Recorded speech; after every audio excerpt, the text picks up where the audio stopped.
Hi, I am दमन। मैं Delhi NCR से belong करता हूँ और जिस एरिया में मेरी परवरिश हुई है, जिस एरिया में मैं पला-बड़ा हूँ, वहाँ पे करियर को लेके बचपन से 2 ही ऑप्शन बताए जाते हैं। या तो आप किसी गवर्नमेंट जॉब के लिए प्रिपेयर करो या फिर किसी अच्छे कॉलेज से आप कोई अच्छी डिग्री लेके, अच्छी क्वालिफिकेशन लेके आप किसी कॉर्पोरेट सेक्टर में किसी अच्छी एमएनसी के अंदर आप जॉब करना स्टार्ट करो। बट स्टार्टिंग से मेरी मेंटालिटी जॉब को लेके बिल्कुल भी नहीं थी। मेरा इंटरेस्ट स्पोर्ट्स में ज़्यादा था। तो जिस स्कूल से मैंने अपनी एजुकेशन कंप्लीट करी है, उस स्कूल के अंदर बहुत सारे स्पोर्ट्स इवेंट हुआ करते थे, जिसके अंदर मैं पार्टिसिपेट किया करता था। फाइनली एक दिन हमारी स्कूल की क्रिकेट टीम का सिलेक्शन होता है, जिसके अंदर मैं सेलेक्ट हो जाता हूँ और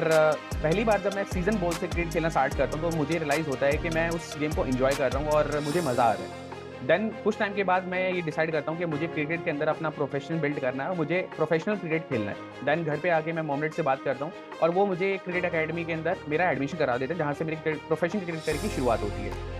जैसे ही मेरा स्कूल कंप्लीट होता है, तो स्कूल कंप्लीट होने तक मैं ऑलरेडी स्टेट लेवल तक खेल चुका होता हूँ एंड मेरी 12th कंप्लीट होने के बाद मेरे मॉम-डैड मुझे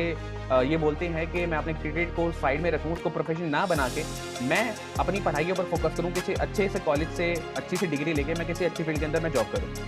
तो काफ़ी समझाने के बाद जब मेरे मॉम-डैड नहीं मानते, तो मैं डिसाइड करता हूँ कि मैं किसी अच्छे कॉलेज में एडमिशन लूँगा और वहीं से मैं अपनी पढ़ाई आगे कंटिन्यू करूँगा। तो फाइनली एमआईटी यूनिवर्सिटी के अंदर मैं अपना एडमिशन लेता हूँ होटल मैनेजमेंट के अंदर एंड मैं डिसाइड करता हूँ कि मैं आज से क्रिकेट बिल्कुल भी नहीं खेलूँगा। मेरा पूरा फोकस मैं अपनी पढ़ाई के ऊपर करूँगा। बट जब मैं कॉलेज के अंदर जाता हूँ, तो मुझे पता चलता है कि उस कॉलेज की भी एक क्रिकेट टीम है। और जब मैं अपने कॉलेज के अंदर जाता था, तो मुझे रियलाइज़ होता था, जब मैं अपनी कॉलेज की टीम को खेलता हुआ दिखता था, तो मुझे रियलाइज़ होता था कि शायद मैं अपने साथ कुछ गलत कर रहा हूँ, शायद मैं अपने करियर के साथ कुछ गलत कर रहा हूँ। बट फैमिली का प्रेशर ऐसा था कि मैं उस मेंटालिटी से बाहर नहीं निकल पा रहा था एंड जैसे ही मैं अपने सेकंड सेमेस्टर के एग्ज़ाम अपने कंप्लीट करता हूँ, तो फाइनली एक बहुत बड़ी टूर्नामेंट के लिए मुझे कॉल आती है। जो मैंने अपनी 12th क्लास तक स्टेट लेवल तक क्रिकेट खेला था, उसके बिहाफ पे मुझे एक डोमेस्टिक बहुत बड़ी टूर्नामेंट के लिए मुझे कॉल आती है, जिसके लिए मुझे त्रिपुरा जाना था एंड अगर मुझे त्रिपुरा जाना है, मुझे प्रोफेशनल करियर की शुरुआत मुझे दोबारा करनी है, तो मुझे दोबारा से प्रैक्टिस वगैरह करनी पड़ती, जिसके लिए मुझे शायद अपनी एजुकेशन को मुझे क्विट करना पड़ता। ये एक बहुत ही बड़ा डिसीज़न था मेरी लाइफ़ में, जो मेरे लिए बिल्कुल भी ईज़ी नहीं था। अपने एग्ज़ाम कंप्लीट करने के बाद मैं घर आता हूँ और घर पे आके मैं मम्मी-पापा को समझाता हूँ। पहले तो वो नहीं समझते, बट बहुत ज़्यादा कन्विंस करने के बाद फाइनली वो समझ जाते हैं एंड वो मुझे बोलते हैं कि मैं अपने क्रिकेट करियर को मैं एज़ अ प्रोफ़ेशन मैं कंटिन्यू कर सकता हूँ। देन मैं दोबारा अपनी प्रैक्टिस करनी स्टार्ट करता हूँ और मैं दोबारा प्रोफ़ेशनल क्रिकेट खेलना स्टार्ट करता हूँ। मैं त्रिपुरा जाता हूँ, वहाँ उस बड़े टूर्नामेंट के अंदर मेरी फाइनली एक अच्छी परफ़ॉर्मेंस होती है, जिस परफ़ॉर्मेंस के बिहाफ़ पे मेरा सिलेक्शन राजस्थान रॉयल्स के कैंपिंग के अंदर हो जाता है फॉर द आईपीएल। देन वहाँ पे अच्छी परफ़ॉर्मेंस करने के बाद मेरा सिलेक्शन होता है एक बहुत ही बड़े इंटरनेशनल टूर्नामेंट के लिए, जिसका प्रोसेस होना था मलेशिया के अंदर। तो उस टूर्नामेंट के अंदर मैं खेलता हूँ, फाइनली मुझे मौका मिलता है कि मैं अपनी कंट्री को रिप्रेज़ेंट कर सकूँ। सो इन 2017 मैं मलेशिया जाता हूँ, वहाँ मेरी अच्छी परफ़ॉर्मेंस होती है और उस परफ़ॉर्मेंस के बिहाफ़ पे मुझे बहुत ज़्यादा रिकॉग्निशंस भी मिलती है। देन वहाँ से आने के बाद मैं अपने क्रिकेट करियर में बहुत अच्छा ऑलरेडी कर चुका होता हूँ एंड बहुत अच्छी मेरी जो क्रिकेट की जर्नी है वो चल रही होती है। और फाइनली कहीं न कहीं मुझे ये लगना स्टार्ट हो जाता है कि शायद मैं बहुत जल्दी इंडियन टीम को भी रिप्रेज़ेंट करूँगा, शायद मैं इंडियन टीम में भी खेल सकता हूँ बहुत जल्दी। बट फाइनली एक सिचुएशन ऐसी आई मेरी लाइफ़ के अंदर, जिसने मुझे हिला के रख दिया, जिसने लिटरली सिर्फ़ मुझे ही नहीं, मेरी पूरी लाइफ़ को हिला के रख दिया। 2019 3 मार्च को मेरा एक रोड एक्सीडेंट होता है एंड उस रोड एक्सीडेंट के अंदर मेरी हालत इतनी ज़्यादा ख़राब होती है कि मेरे ब्रेन से बहुत ज़्यादा ब्लीडिंग हो चुकी होती है एंड उस ब्लीडिंग की वजह से मेरा पूरा का पूरा फेस पैरालाइज़ हो चुका होता है एंड जिसमें मेरी सिचुएशन इतनी ज़्यादा क्रिटिकल थी कि डॉक्टर लिटरली अपने हाथ खड़े कर चुके होते हैं और उन्होंने मेरे मम्मी-पापा को ये चीज़ बोल दी थी कि इसको बचा पाना बहुत ही ज़्यादा मुश्किल है, बहुत ही ज़्यादा डिफ़िकल्ट है। बट मम्मी-पापा लगे पड़े थे अपने प्रोसेस के अंदर एंड फाइनली डॉक्टर्स भी बेस्ट अपना ट्राई कर रहे थे कि वो मुझे बचा सकें, वो मेरी लाइफ़ को सेव कर सकें। तो वो मेरे मॉम-डैड को 2 ऑप्शन देते हैं, जिससे शायद कहीं न कहीं एक चांस था मेरी लाइफ़ को सेव करने का, बचाने का। पहला ऑप्शन ये था कि वो मेरी ब्रेन की सर्जरी करें, जिसके लिए बहुत क्रिटिकल सिनेरियोज़ कंडक्ट हो सकते थे एंड जिसमें कोई गारंटी नहीं थी कि मैं बच पाऊँगा या नहीं बच पाऊँगा एंड जिसका खर्चा करीबन 2.5 करोड़ रुपए आने वाला था। अब इतना एक मिडिल क्लास फैमिली के लिए पॉसिबल ही नहीं था, मेरे मॉम-डैड के लिए तो बिल्कुल भी पॉसिबल नहीं था। शायद जितनी मेहनत करके उन्होंने अपनी पूरी लाइफ़ बनाई थी, जितनी प्रॉपर्टी वगैरह सब कुछ बनाई थी, तो शायद उनको सब कुछ सेल करके मुझे इनिशिएट करना पड़ता, शायद उसके बाद भी 2.5 करोड़ का रेंज वो नहीं कर पाते। एंड दूसरा ऑप्शन ये था कि मैं आने वाले 8 महीने तक हॉस्पिटलाइज़ रहूँ, मुझे स्टेरॉइड्स दिए जाएँ, मुझे मेडिसिन दी जाए और मेरी उसके साथ-साथ एक थेरेपी हो, जिस थेरेपी से कहीं न कहीं कुछ इम्प्रूवमेंट मेरी हो सकती थी। बट वो सिचुएशन ऐसी थी कि जहाँ पे मेरे मॉम-डैड बहुत ज़्यादा डरे हुए थे, मम्मी-पापा बहुत ज़्यादा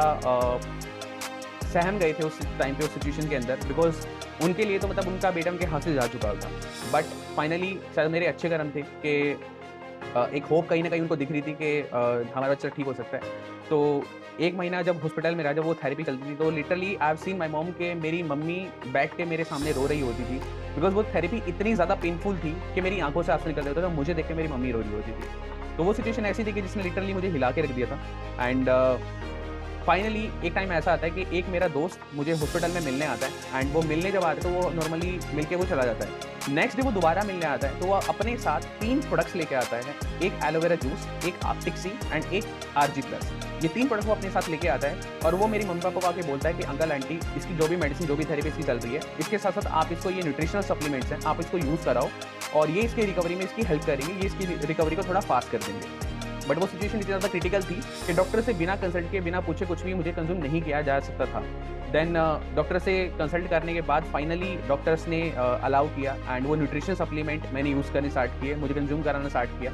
देन आप शायद बिलीव भी नहीं करोगे, जहाँ डॉक्टर ने 8 महीने बोले थे कि 8 महीने के बाद भी कोई छोटी नहीं है कि मैं प्रॉपर्ली ठीक हो पाऊंगा या नहीं हो पाऊंगा, आप शायद बिलीव नहीं कर पाओगे, बट 2.5 मंथ के अंदर मेरी 80% ज़्यादा रिकवरी हो चुकी थी और मैं हॉस्पिटल से डिस्चार्ज हो चुका था। 2.5 महीने बाद जब मैं अपने घर पे आया तो वो मेरे लिए एक ऐसा मोमेंट था कि जहाँ पे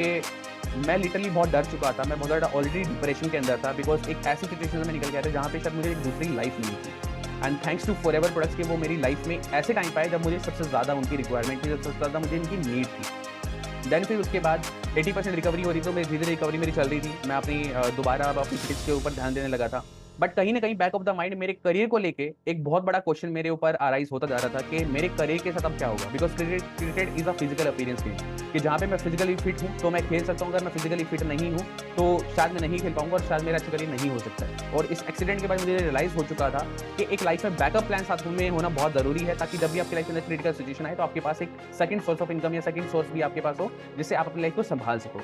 देन फिर उसके बाद मैं काफ़ी सारे ऑप्शंस में ढूंढ रहा था कि मैं बैकअप में क्या करूँ, काफ़ी सारे डिप्रेशन, काफ़ी सारे टेंशन के अंदर था। फाइनली एक दिन ऐसा होता है कि मैं यूट्यूब स्क्रॉल कर रहा होता हूँ और यूट्यूब को स्क्रॉल करते करते मुझे एक वीडियो दिखाई देती है एंड उस वीडियो के अंदर जिस ब्रांड के बारे में बात हो रही थी वो थी फॉरएवर लिविंग प्रोडक्ट्स। और जब मैं उस ब्रांड का नेम देखता हूँ तो मैं शॉक हो जाता हूँ कि मुझे पता चलता है कि ये प्रोडक्ट्स ऑलरेडी, इस ब्रांड के जो प्रोडक्ट्स है वो तो ऑलरेडी मैं यूज़ कर चुका हूँ और मुझे इन प्रोडक्ट्स की वजह से एक दूसरी लाइफ मिल चुकी है। बट जब मैं उस पूरी वीडियो को देखता हूँ तो मुझे रियलाइज होता है कि ये जो ब्रांड है ये एक बिजनेस अपॉर्चुनिटी भी प्रोवाइड करती है, work from home opportunity provide करती है, जिसको ग्रैब करके कोई भी किसी भी स्टेज पे किसी भी लेवल के ऊपर काम कर सकता है अगर वो लर्निंग के ऊपर फोकस करे तो। पहली बार जब मैं वीडियो देखता हूँ तो थोड़ी चीज़ें मुझे समझ में आती है, थोड़ी नहीं आती है। दोबारा जब मैं वीडियो देखता हूँ तो मुझे रियलाइज होता है कि ये brand one of the biggest brand है न्यूट्रास्यूटिकल के अंदर और वर्ल्ड नंबर 1 ब्रांड है एलोवेरा बेस्ड प्रोडक्ट्स के अंदर, जो इंडिया के अंदर पिछले 20 साल से काम कर रही है। एंड जिस पर्सन की वो वीडियो थी वो पर्सन वो थे जिनकी सबसे पहली आईडी या सबसे पहला जो बिजनेस आईडी जो क्रिएट हुई थी वो उनकी हुई थी and his name is mister Simon Davidson. And जब मैं उनके बारे में रिसर्च करता हूँ साइमन डेविडसन के बारे में तो मुझे रियलाइज होता है कि वो पहले एक स्विमिंग इंस्ट्रक्टर थे, बट उसके बाद जब उनको ये अपॉर्चुनिटी मिली तो उन्होंने इस अपॉर्चुनिटी को सीरियसली लेना स्टार्ट किया एंड वो इस बिजनेस के अंदर पिछले 20 साल से काम कर रहे थे। एंड मुझे एक चीज़ तो रियलाइज़ हो चुकी थी कि अगर मैं इस ब्रांड के साथ अगर काम करना चाहता हूँ तो मुझे बहुत ज़्यादा रिसर्च करनी पड़ेगी, पहले मुझे अपने आप को श्योर करना पड़ेगा कि सच में ये काम कर सकता हूँ नहीं कर सकता। देन उसके बाद मैंने अपने करियर की शुरुआत करी फॉरए के साथ, मैंने अपने बिजनेस को बिल्ड करना स्टार्ट किया एंड काफ़ी सारे रिजेक्शन मुझे स्टार्टिंग मिले, काफ़ी सारे मुझे फेलियर फेस करने को मिले बिकॉज मुझे सिखाने वाला कोई नहीं था, मैं हर चीज़ खुद से सीख रहा था, हर चीज़ खुद से डेवलप कर रहा था। फाइनली 2020 के अंदर लॉकडाउन होता है एंड उस लॉकडाउन के अंदर पूरी दुनिया हिल जाती है बिकॉज पूरी दुनिया के अंदर लॉकडाउन हो जाता है एंड बहुत बड़ा एक हेल्थ इशू पूरी दुनिया के अंदर आ जाता है जिससे बहुत सारे लोगों की जान जा रही थी। एंड ये तो हुई हेल्थ की बात, इसके साथ साथ I have seen so many people in my surrounding, in my knowns जिनकी literally monthly salary 5 lakh, 8 lakh, 10 lakh भी थी, उनको जॉब से निकाला जा रहा था विदाउट एनी नोटिस। तो मुझे एक चीज़ तो रियलाइज हो चुकी थी कि जॉब आपकी लाइफ में कभी भी आपको सिक्योरिटी प्रोवाइड नहीं कर सकती बिकॉज किसी भी इंडस्ट्री में आप जॉब या काम तब तक करते हो जब तक उनको आपकी नीड है, जैसे उनकी नीड खत्म होगी तो आपको निकाल देंगे। तो उसके बाद मैंने फॉरएवर को और ज़्यादा सीरियसनेस के साथ मैंने इनिशिएट करना स्टार्ट किया एंड मैंने पूरा एक ऐसा ऑनलाइन सिस्टम बिल्ड किया जिसके ऊपर मैं और मेरी टीम काम कर सके। देन मेरा जो फर्स्ट पे आउट था फॉरएवर से वो था 18,000 रुपये का, जिसके लिए मैंने बहुत मेहनत करी थी एंड जो मेरे 3 मंथ का जो मेरा एक स्टार्टिंग का जो स्ट्रगलिंग फेज था उसकी मेहनत कहीं ना कहीं मुझे दिख रही थी। वो 18,000 रुपये जब मेरा फर्स्ट पे आउट आया था तो मैं बहुत ज़्यादा खुश हो गया था बिकॉज उसके लिए मैंने लिटरली 3 महीने बहुत ज़्यादा दिन रात मैंने मेहनत करी थी। तो मेरे लिए वो 18,000 किसी 18 लाख से कम नहीं थे और मेरी हॉबी इतनी थी, मैं सोच के भी इतना चला था कि मुझे अगर 18-20 हज़ार आएंगे तो एटलीस्ट मैं अपने खुद के एक्सपेंसेस में अफोर्ड कर सकता हूँ। देन मैंने और सीरियसनेस के साथ काम करना स्टार्ट किया तो मेरा जो सेकंड मंथ का पे आउट आया दैट वाज 25,000 रुपीज़। देन वो जो पे आउट आया तो उससे काफ़ी सारी मेरी लाइफ के अंदर चीज़ें बदली। जो मेरा थर्ड पे आउट था वो था मेरा 41,000 रुपीज़ का, जिसने लिटरली मुझे हिला के रख दिया। वो 41,000 जो अमाउंट था, वो एक ऐसा अमाउंट था जिसने मुझे ये क्लियर कर दिया था कि शायद मैं इस अपॉर्चुनिटी को उतना सीरियसली नहीं ले रहा हूँ जितना सीरियसली शायद मुझे लेना चाहिए, और कहीं न कहीं शायद मैं इस इंडस्ट्री के पोटेंशियल को कहीं न कहीं शायद मैं अंडररेट कर रहा था। बट जब वो 41,000 का पे आउट आता है तो मुझे रियलाइज़ हुआ कि सिर्फ़ 3 महीने के अंदर मेरी जो इनकम है वो डबल हो गई है, और वो एक ऐसा टाइम था कि जहाँ पे लोग लिटरली 15-15 हज़ार, 10,000 की नौकरी ढूँढ रहे थे, कर रहे थे। एक पीएचडी डिग्री होल्डर भी 10,000 की नौकरी करने के लिए तैयार था, बिकॉज़ उसको ऑलरेडी जॉब से निकाल दिया गया था। सो उस टाइम पे आई हैव सीन के मेरी इस बिज़नेस के थ्रू, फॉरएवर के थ्रू मेरी जो इनकम है सिर्फ़ 3 महीने के अंदर डबल हो चुकी है। तो मैंने बहुत ही ज़्यादा स्ट्रिक्टनेस और बहुत ही ज़्यादा सीरियसनेस के साथ मैंने काम करना स्टार्ट किया, एंड फाइनली 4th मंथ में मेरा जो पे आउट था दैट वाज़ 75,000 रुपीज़। उसके बाद मैं और ज़्यादा सीरियस हो गया, एंड फाइनली एक ऐसा मंथ आया जिस मंथ के अंदर मेरा सपना पूरा हुआ, जिस मंथ के अंदर मेरा ड्रीम कंप्लीट हुआ। बिकॉज़ मैं भी आप ही की तरह एक मिडिल क्लास फैमिली से बिलॉन्ग करता हूँ, और हर एक मिडिल क्लास फैमिली के बच्चे का एक ड्रीम होता है, एक सपना होता है कि कभी वो 6 फिगर इनकम अर्न कर पाएगा, कभी वो 1 लाख रुपए कमा पाएगा। But mostly middle class family का ये ड्रीम पूरा नहीं हो पाता है, बिकॉज़ मार्केट में आज जो अपॉर्चुनिटीज़ अवेलेबल हैं उसके अंदर बीइंग अ फ्रेशर इतनी अच्छी इनकम या अच्छी सैलरी मिल पाना प्रैक्टिकली पॉसिबल नहीं हो पाता है। अक्टूबर 2020 के अंदर फाइनली उस मंथ मेरा 1,05,000 का पे आउट मेरा जनरेट होता है, एंड मुझे आज भी याद है कि जिस दिन वो 1 लाख रुपए मेरे अकाउंट में क्रेडिट हुए थे फॉरएवर की तरफ से, मैंने मम्मी को कॉल किया था, एंड मैं उस टाइम पे इतना ज़्यादा इमोशनल हो गया था, मुझे खुद रियलाइज़, मुझे फील ही नहीं हो रहा था कि लाइक ये सच में पॉसिबल है। मतलब उस दिन वो ऐसा फील हो रहा था कि लाइक सच में वो ड्रीम कम ट्रू हो गया, एक रियलिटी जो थी ना सपने की, वो आ चुकी है मेरे सामने। देन फिर उसके बाद मुझे चीज़ रियलाइज़ हो चुकी थी कि फॉरेक्स के अंदर बहुत ज़्यादा पोटेंशियल है और उस इंडस्ट्री के अंदर बहुत ज़्यादा पोटेंशियल है। तो मैंने और ज़्यादा काम करना स्टार्ट किया, ज़्यादा मेहनत करना स्टार्ट करी, and with in a year, सिर्फ 1 साल के अंदर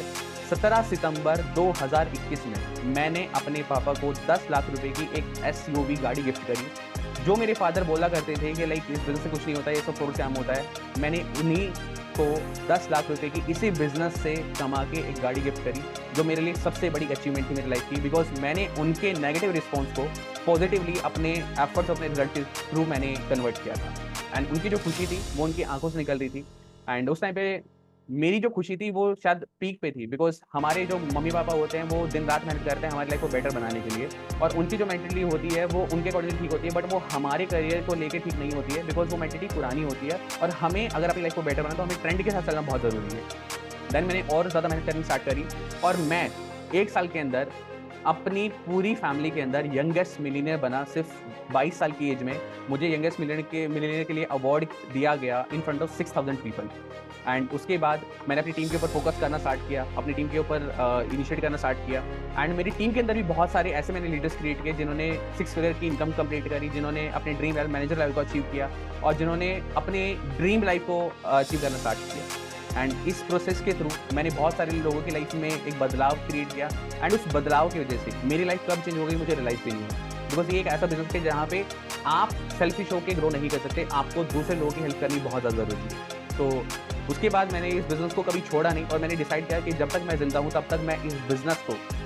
without any question, without any doubt मैं करूँगा, और इन प्रोडक्ट्स को मैं ज़िंदगी भर यूज़ करूँगा, बिकॉज ये प्रोडक्ट मेरी लाइफ के लिए बहुत ज़्यादा ज़रूरी थे, बिकॉज इन प्रोडक्ट्स ने मुझे एक दूसरी लाइफ दी थी। एंड ये थी मेरी एक जर्नी कि जिससे मैंने अपने करियर की शुरुआत करी। स्टार्टिंग स्टेज में मेरे भी बहुत सारे नेगेटिव रिस्पॉन्स थे, बहुत सारे रिजेक्शन मुझे फेस करने को मिले, बट मैंने कभी सीखना नहीं छोड़ा और मैंने कभी सिखाना नहीं छोड़ा। आज फाइनली जब मैं अपनी लाइफ को अपने रिलेटिव्स, अपने फ्रेंड की लाइफ के साथ कंपेयर करता हूँ, मुझे फाइनली वो जो डिफरेंस है वो मुझे क्लियरली दिखता है कि अगर उनकी नेगेटिव मेंटेलिटी, उनकी नेगेटिव ओपिनियन और अगर उनके नेगेटिव रिस्पॉन्स की वजह से अगर मैं अपने करियर में फॉरएवर को एस्टैब्लिश नहीं करता, अगर मैं उनकी ओपिनियन सुन के, उनकी बातें सुन के अगर मैं इस बिजनेस को छोड़ देता या मैं इस अपॉर्चुनिटी को ग्रैब नहीं करता, तो शायद आज मैं भी उन्हीं की तरह 15-20 हज़ार की नौकरी के लिए शायद इंटरव्यूज की लाइन में लग रहा होता, जहाँ पे मेरे पास कोई फ्यूचर की करियर की सिक्योरिटी नहीं होती। But thankfully I made my own decision, because mostly लोग लाइफ में सक्सेसफुल इसलिए नहीं हो पाते हैं क्योंकि जब भी उनको कोई अपॉर्चुनिटी मिलती है तो सबसे पहले उनको खुद के ऊपर डाउट होता है कि मैं कर पाऊंगा या नहीं कर पाऊंगा, एंड उससे भी बड़ा डाउट उनका तब बन जाता है जब वो अपने फ्रेंड्स और रिलेटिव जब उस अपॉर्चुनिटी को शेयर करते हैं और उनसे जब उनको नेगेटिव रिस्पॉन्स मिलता है, तब उनको लगता है कि शायद वो इस काम को नहीं कर सकते। बट मेरी आप सब लोगों को एक ओपिनियन है कि जब भी आपके करियर, आपकी हेल्थ और आपके लाइफ को लेकर कोई भी डिसीजन लेना हो तो किसी की भी कोई ओपिनियन लेने की जरूरत नहीं है, हमेशा अपने खुद के डिसीजन बनाना, बिकॉज लाइफ आपकी है। आज अगर आपको पैसे की जरूरत होती है तो आपके फ्रेंड्स और रिलेटिव्स आपकी हेल्प नहीं करने वाले। आज आपके करियर में अगर कोई भी ड्रॉबैक हो जाता है तो आपकी लाइफ में, आपके करियर फेलियर में आपके फ्रेंड्स या रिलेटिव हेल्प नहीं करने वाले। तो make your own decision and target your mom dad dreams, because मेरी हमेशा से एक सक्सेस की जो टिप रही है वो ये रही है कि मैंने अपने मॉम डैड के ड्रीम्स को टारगेट किया है, बिकॉज उनके सपने मेरे लिए बहुत जरूरी हैं, क्योंकि उन्होंने मेरे सपने पूरे करने के लिए और मेरी लाइफ को बेटर बनाने के लिए बहुत सारे कॉम्प्रोमाइज और सेक्रीफाइस करें जो इंडिया के अंदर हर पेरेंट करता है। तो आप लोग जो मैं सजेस्ट करूंगा कि आप अपने ड्रीम्स को, आप अपने गोल्स को टारगेट करने के साथ साथ अपनी मॉम एंड डैड आपके सपने कब पूरे होंगे तो रियलाइज करिए। Thank you so much for watching this video. मैं हूं दमन, मैं हूं फॉरएवर। कर रहे हैं, हमारे को बहुत खुशी है कि अपने बलबूते पे इसने किया है।